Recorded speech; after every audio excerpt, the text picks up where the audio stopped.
Dan kita beralih begitu ya ke inilah deretan informasi terpopuler situs CNBC Indonesia yang menjadi sorotan pasar keuangan dalam hot news. Kita ke informasi terpopuler yang pertama, di mana Joe Biden mengumumkan pengunduran dirinya dari kontestasi pemilihan presiden Amerika Serikat di tahun 2024 ini, dan keputusan ini diambil menyusul serangkaian kritik terkait kesehatannya sejak debat pertama dengan Donald Trump beberapa waktu lalu. Biden yang merupakan calon petahana mengunggah langsung surat pengunduran dirinya di akun X miliknya dengan komitmen untuk menyelesaikan tugasnya sebagai Presiden Amerika Serikat hingga Januari 2025. Dirinya pun belum muncul lagi di publik sejak dinyatakan positif COVID-19 usai berkampanye di Las Vegas pekan lalu. Biden juga menyebut Wakil Presiden Kamala Harris sebagai mitra yang luar biasa dan dirinya mendukung Harris untuk menggantikan posisinya dalam pencalonan presiden dari Partai Demokrat.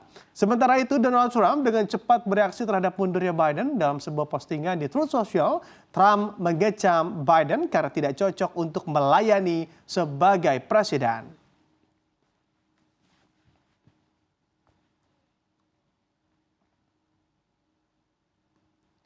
Dan kita ke informasi selanjutnya, di mana harga emas terpantau cenderung menguat pada perdagangan Senin 22 Juli setelah pada perdagangan akhir pekan lalu sempat merosot karena investor cenderung mengambil keuntungan di akhir pekan lalu. Merujuk data definitif pada hari ini, harga emas terpantau menguat 0,41% ke posisi 2.410,72 dolar Amerika Serikat per troy ounce-nya. Kenaikan harga emas salah satunya dipengaruhi oleh meningkatnya ketidakpastian di Amerika Serikat setelah Joe Biden mundur dari kandidat presiden Amerika Serikat. Mundurnya Biden bisa membuat ketidakpastian meningkat sehingga permintaan emas akan meningkatkan meskipun hanya sementara saja.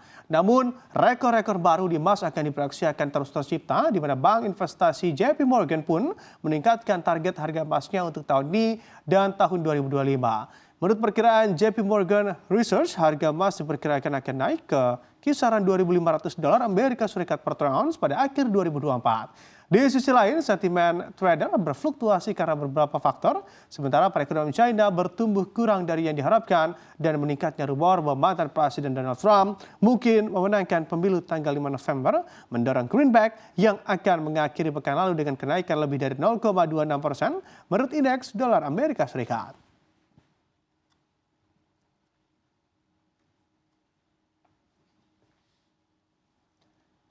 Dan kita beralih ke informasi lainnya, di mana sejumlah sirine peringatan di penjuru kota Eilat, selatan Israel meraung usai pasukan pertahanan Israel IDF dilaporkan mencegat rudal yang diyakini ditembakkan oleh Houthi Yaman pada kemarin 21 Juli kemarin.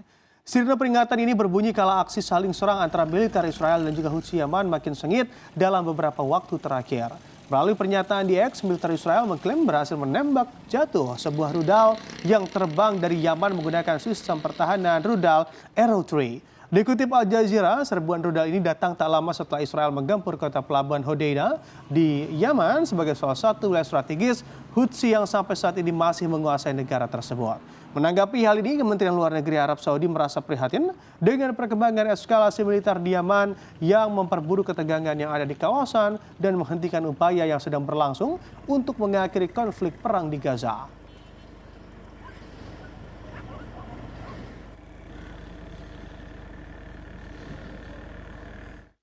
Dan kita beralih ke informasi dari dalam negeri, di mana Direktorat Jenderal Bea dan juga Cukai, Kementerian Keuangan mengakui masyarakat banyak yang bermigrasi ke rokok murah alias down trading. Perpindahan ini disebabkan oleh kebijakan tarif cukai hasil tembakau yang naik dari tahun ke tahunnya. Direktur Jenderal Bea Cukai Askolani mengatakan Bea Cukai akan melakukan pengawasan terhadap perubahan ini. Dirinya mengatakan perpindahan ini harus dipastikan terjadi secara alami, bukan akal-akalan produsen untuk menghindari tarif cukai yang sesuai peraturan. Selain mengawasi, Askolani mengatakan akan menggunakan fenomena down trading ini untuk membuat aturan yang lebih pas ke depannya. Sebelumnya, dalam rapat kerja dengan Badan Anggaran DPR RI tentang laporan semester pertama, Menteri Keuangan Sri Mulyani melaporkan penerimaan cukai tembakau yang terkontraksi selama 2 tahun berturut-turut. Dirinya mengatakan penurunan penerimaan cukai ini disebabkan karena banyak produsen rokok turun ke kelompok 3 yang lebih murah tarifnya. Namun Sri Mulyani mengatakan penurunan ini memang sesuai dengan tujuan penetapan cukai rokok. Dirinya mengatakan cukai ditetapkan untuk mengendalikan konsumsi tembakau.